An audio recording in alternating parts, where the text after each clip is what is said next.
Hello दोस्तों, study promoters में आपका स्वागत है। दोस्तों, आज हमें अध्ययन करना है कक्षा 9 के हिंदी के पद्य खंड से मैथिली शरण गुप्त जी द्वारा रचित पंचवटी। दोस्तों, यदि आप हमारे चैनल पर नए आए हैं तो चैनल को सब्सक्राइब कर लें और बेल आइकन को दबा दें, जिससे कि आने वाले सभी वीडियो का नोटिफिकेशन सीधे आप तक पहुँचे। तो चलिए शुरू करते हैं हम अपने पंक्तियों को। इन पंक्तियों में कवि ने पंचवटी की रात्रि का सुंदर वर्णन करते हुए कहते हैं, चारु चंद्र की चंचल किरणें खेल रही हैं जल थल में, स्वच्छ चांदनी बिछी हुई है अवनी और अंबर तल में, पुलक प्रकट करती है धरती हरित तीरों की नोकों से, मानो झूम रहे हैं तरु भी मंद पवन के झोंकों से। चारु चंद्र की चंचल किरणें, चारु अर्थात सुंदर, अर्थात कवि कहते हैं कि सुंदर चंद्रमा की चंचल किरणें खेल रही हैं जल थल में, अर्थात जल और स्थल सब जगह क्रीड़ा करते हुए अर्थात खेलते हुए प्रतीत हो रही हैं। स्वच्छ चांदनी बिछी हुई है अवनी और अंबर तल में, अवनी अर्थात धरती और अंबर तल अर्थात आकाश। और कवि कहते हैं पृथ्वी और आकाश में चंद्रमा का प्रकाश ऐसा फैला हुआ है जैसे किसी ने धरती पर स्वच्छ चादर बिछा दी हो। पुलक प्रकट करती है धरती हरित तीरों की नोकों से, और पुलक अर्थात होता है हर्ष या उल्लास, और प्रकट करती है धरती हरित अर्थात हरे भरे तीरों की नोकों से। और कवि कहते हैं यहाँ पर कि पृथ्वी अपना हर्ष और उल्लास हरी भरी घास की हिलती हुई नोकों से प्रकट कर रही है। मानो झूम रहे हैं तरु भी मंद पवन के झोंकों से, और तरु अर्थात पेड़ और पवन अर्थात वायु या हवा, और जो वायु मंद मंद गति से बह रहा है उससे तरु अर्थात पेड़ धीरे धीरे हिल रहा है। उन्हें देखकर ऐसा प्रतीत होता है, उन वृक्ष मंद मंद वायु के झोंकों से हिल रहे हैं और उन्हें देखकर ऐसा लगता है मानो वे अपनी प्रसन्नता को प्रकट करते हुए झूम रहे हों। दोस्तों, चलिए अगले पंक्ति को देखते हैं।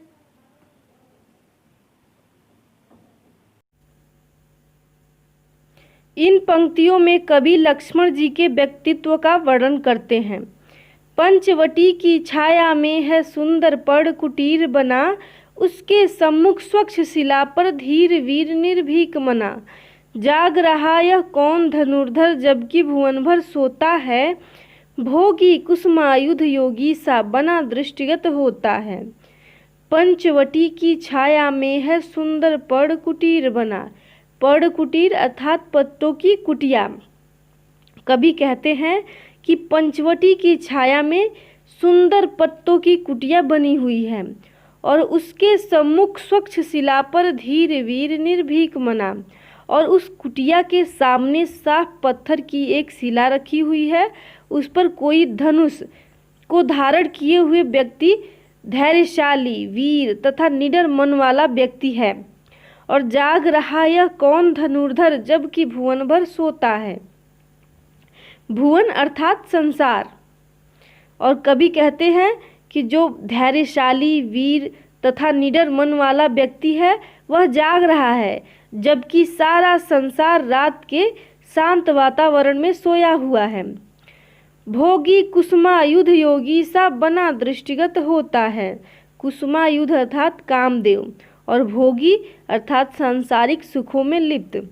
और कवि कहते हैं कि यह धनुर्धारी तपस्वियों जैसे वेश धारण किए हुए हैं, और फिर भी वे अत्यंत सुंदर दिखाई पड़ रहे हैं, मानो वो सांसारिक सुखों में लिप्त रहने वाले कामदेव ही योगी के रूप में यहाँ पे प्रस्तुत हो गए हैं। अर्थात कवि के कहने का तात्पर्य यह है कि यह धनुर्धारी तपस्वियों के जैसे वेश बनाए हुए भी ऐसा सुंदर लग रहा है जैसे मानो सांसारिक सुखों में लिप्त रहने वाला कामदेव ही योगी का रूप धारण करके यहाँ पर बैठा हुआ हो।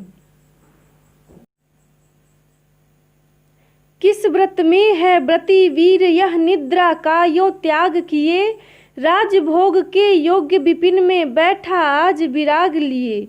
बना हुआ है प्रहरी जिसका उस कुटीर में क्या धन है, जिसकी रक्षा में रत इसका तन है मन है जीवन है। किस व्रत में है व्रती वीर यह निद्रा का यो त्याग किए। अर्थात कवि कहते हैं कि मेरे मन में प्रश्न यह रह कर उठ रहा है कि यह धनुर्धर वीर किस कठिन व्रत को धारण किए हुए है और इसने अपनी नींद का त्याग क्यों कर दिया है, अर्थात इस रात में भी यह क्यों जाग रहा है। राजभोग के योग्य विपिन में बैठा आज विराग लिए। राजभोग के योग्य विपिन में, विपिन अर्थात वन और विराग अर्थात वैराग्य। और कवि कहते हैं कि यह जहाँ तक इसका व्यक्तित्व का प्रश्न है, यह तो राजभवन के सुख पाने योग्य है, पता नहीं यह वैराग्य धारण कर वन में क्यों बैठा हुआ है। और बना हुआ है प्रहरी जिसका उस कुटीर में क्या धन है। कुटीर अर्थात कुटिया और प्रहरी अर्थात पहरेदार।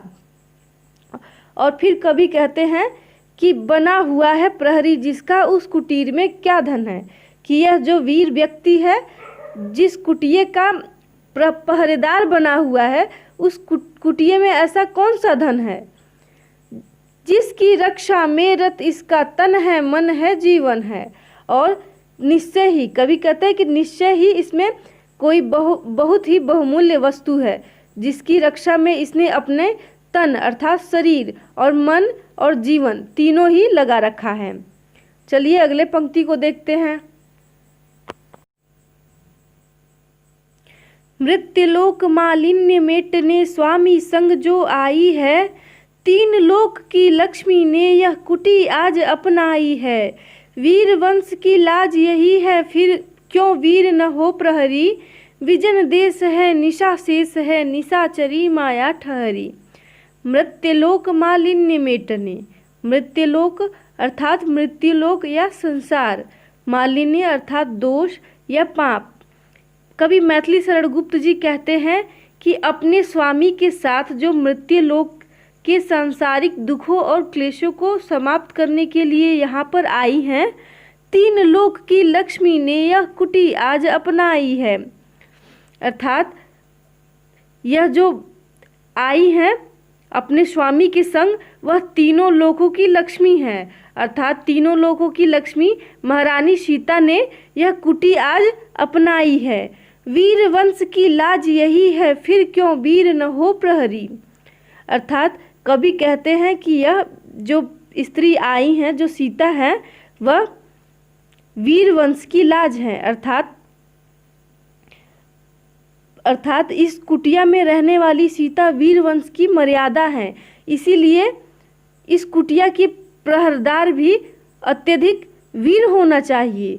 और विजन देश है निशा शेष है निशाचरी माया ठहरी। विजन अर्थात निर्जन और निशाचरी अर्थात राक्षस। कवि कहते हैं कि पंचवटी निर्जन प्रदेश है और अभी रात्रि के समाप्त होने में पर्याप्त देरी है और चारों ओर राक्षसों का मायाजाल फैला हुआ है। अर्थात कवि के कहने का तात्पर्य यह है कि जो इस कुटिया में निवास करने के लिए यहाँ पर आई हैं, वो वीर वंश की लाज हैं, अर्थात वीर वंश की मर्यादा है। और यहाँ पर जो पंचवटी है, यहाँ पर निशाचरियों का मायाजाल है। इस अवस्था में कोई वीर ही होना चाहिए यहाँ का पहरेदार।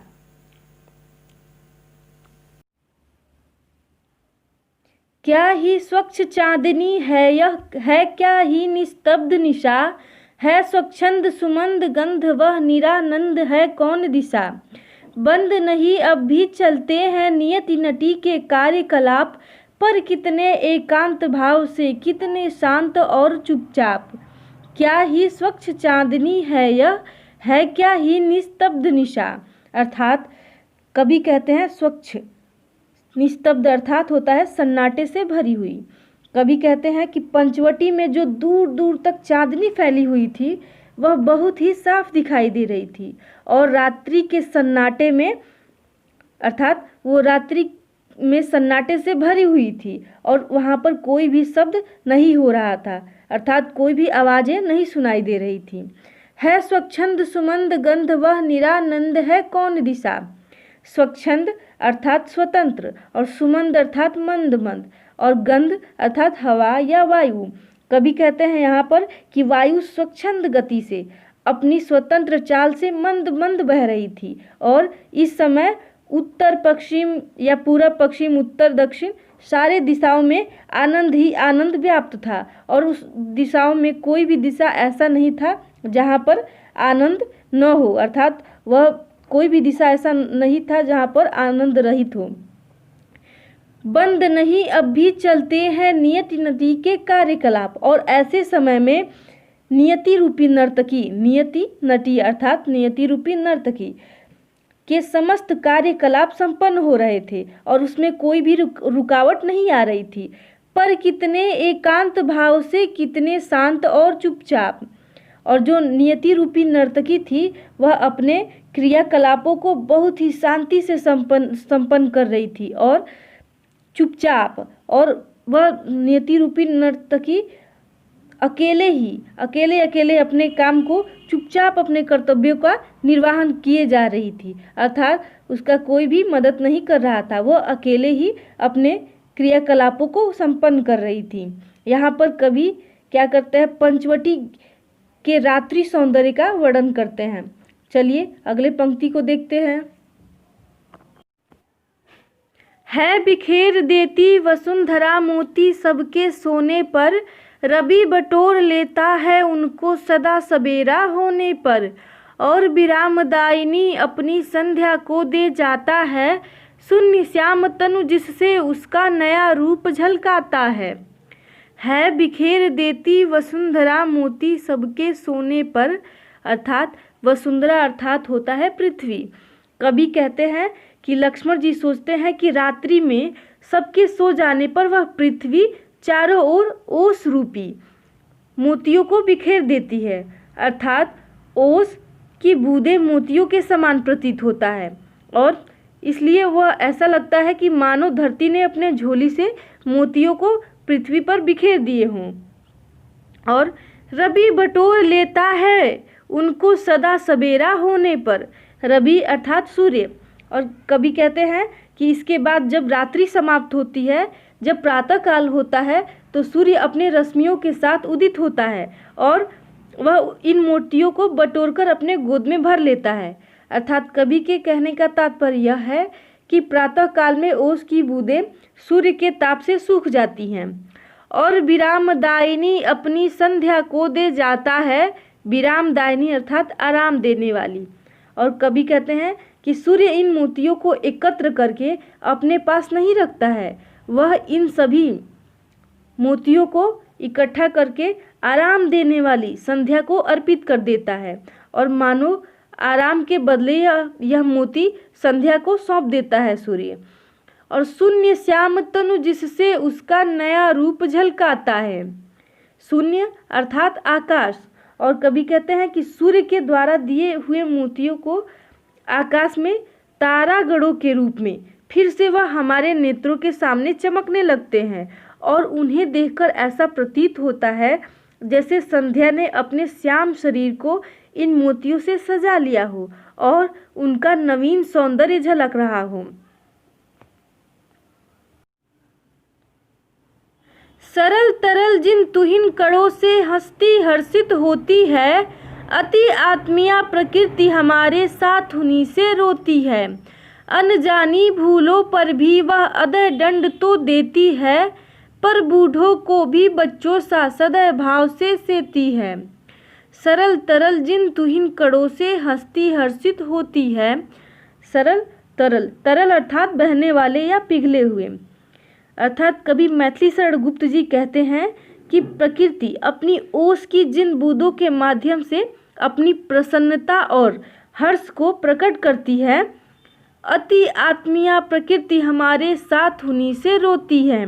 और फिर कवि कहते हैं कि उन्हीं तरल और सरल ओस की कणों से अपनी आत्मीयता के कारण वेदना की स्थिति में भी यह हमारी सहभागिनी बन जाती है। अर्थात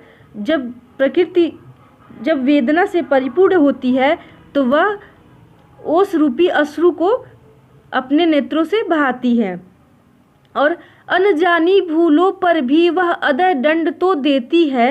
और फिर कवि कहते हैं कि वह प्रकृति के न्याय विधान की ओर ध्यान आकर्षित करते हुए लक्ष्मण जी से कहलवाते हैं कि यह जहाँ अनजाने में भी हुई हमारी भूलों और अपराधों को देखती है और उन अपराधों को निर्दय भाव से हमें दंड देती है। अर्थात उन अपराधों के बदले हमें यह प्रकृति निर्दय भाव से हमें दंड देती है। और पर बूढ़ों को भी बच्चों सा सदैव भाव से सेती है। सदैव अर्थात दया भाव, और सेती है अर्थात रक्षा करती है। फिर कवि कहते हैं कि वही प्रकृति वृद्ध जनों को भी उसी प्रकार पोषण करती है जैसे कोई माता अपने अबोध बच्चों का पालन पोषण करती हो। अर्थात कवि के कहने का तात्पर्य यह है कि जिस प्रकार माता हमारे द्वारा किए गए अपराधों के लिए दंड देती है, उसी प्रकार प्रकृति भी हमें दंड देती है। और जिस प्रकार माता अपने बच्चों को पालन पोषण करती है, अर्थात अपने सभी बच्चों का एक जैसे पालन पोषण करती है, उसी प्रकार यह प्रकृति भी बाल वृद्ध सभी का समान भाव से पालन पोषण करती है। चलिए अगले पंक्ति को देखते हैं।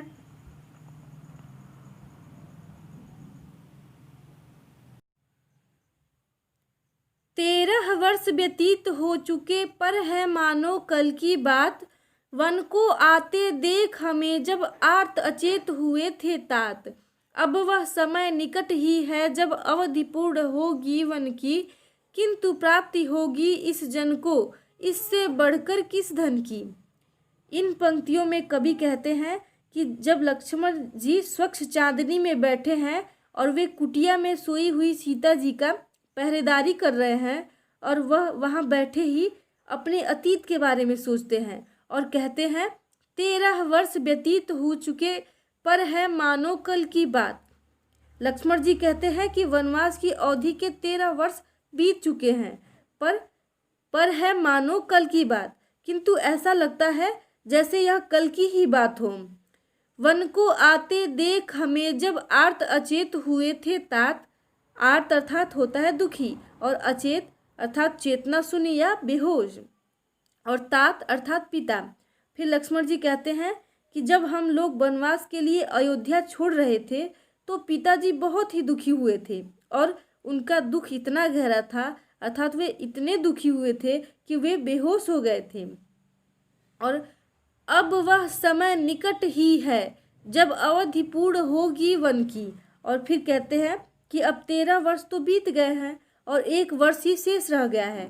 शीघ्र ही वह ऐसा समय आएगा जब हम वनवास को छोड़कर अयोध्या जाएंगे, अर्थात जब वनवास की अवधि समाप्त हो जाएगी तो हम अयोध्या चले जाएंगे। किंतु प्राप्ति होगी इस जन को इससे बढ़कर किस धन की। और फिर लक्ष्मण जी यह सोचते हैं कि मेरे लिए वनवास का समय बहुत ही शुभप्रद रहा है, अर्थात बहुत ही शुभकारी रहा है। मैंने वन में रहकर भाई श्री राम और भाभी सीता की सेवा करने में जो शुभ अवसर प्राप्त की है, वह मेरे जीवन के लिए सबसे बड़ा धन है, और इससे बड़ा दूसरा कोई धन हो ही नहीं सकता। अर्थात लक्ष्मण जी अपने मानवीय संवेदनाओं को प्रकट करते हुए कहते हैं कि माता सीता अर्थात भैया और भाभी की सेवा के अलावा इस धन में कोई ऐसा बड़ा धन हो ही नहीं सकता है। चलिए अगले पंक्ति को देखते हैं। और आर्य को राज्य भार तो वे प्रजार्थ ही धारेंगे, व्यस्त रहेंगे हम सबको भी मानो विवश विसारेंगे। कर विचार लोकोपकार का हमें न इससे होगा शोक, पर अपना हित आप नहीं क्या कर सकता है यह नरलोक। और आर्य को राज्य भार तो वे प्रजार्थ ही धारेंगे। लक्ष्मण सीता जी के कुटिया के आगे बैठकर विचार करते हैं कि वनवास की समाप्ति जब हो जाएगी तब हम सभी अयोध्या चले जाएंगे, और तब पूज्य भाई श्री राम को राज्यकार देखना होगा, और वह इसमें इतने व्यस्त रहेंगे, इसका मैं अनुमान लगा सकता हूँ। और क्योंकि राज्यभार तो उनको प्राप्त करने की कोई इच्छा नहीं है, पर ये लोगों के प्रजार्थ, प्रजार्थ अर्थात होता है प्रजा के लिए, अर्थात उनको ये राज्य की कोई इच्छा नहीं है, परंतु वे प्रजा के हित के लिए यह राज्य धारण करेंगे। व्यस्त रहेंगे हम सबको भी मानो विवश विसारेंगे, और इस कार्य में वे इतने व्यस्त रहेंगे, इसका मैं अनुमान कर सकता हूँ। लक्ष्मण जी कह रहे हैं कि इसका मैं अनुमान कर सकता हूँ। और मानो विवश विसारेंगे, विसारेंगे अर्थात भूल जाएंगे। और फिर कहते हैं कि उनकी व्यस्तता ऐसी होगी कि वे हमें, प्रजा के हित के लिए वे हमें ही भूल जाएंगे। और कर विचार लोकोपकार का हमें न इससे होगा शोक। और कह रहे हैं लोकोपकार अर्थात लोगों का उपकार या संसार का भला। और फिर लक्ष्मण जी कहते हैं कि भूलना तो उनकी आदत नहीं है, उनकी विवशता होगी, किंतु हमें इसका कोई भी दुख नहीं होगा, क्योंकि वे लोकोपकार अर्थात लोगों के हित के लिए ही ऐसा करेंगे। पर अपना हित आप नहीं क्या कर सकता है यह नरलोक। फिर लक्ष्मण जी यह विचार करते हैं और कहते हैं कि परंतु मेरी समझ में यह नहीं आता कि लोकहित करने के लिए कोई राजा की क्यों आवश्यकता होती है। क्या कोई अपना हित स्वयं नहीं कर सकता? क्या दुनिया के जो आदमी हैं वह अपना हित स्वयं नहीं कर सकते हैं? अर्थात यहाँ लक्ष्मण जी के कहने का तात्पर्य यह है कि यदि ये लोग अपना और समस्त लोग का हित कर सकते तो संसार कितना मधुर हो जाता और सुखद हो जाता।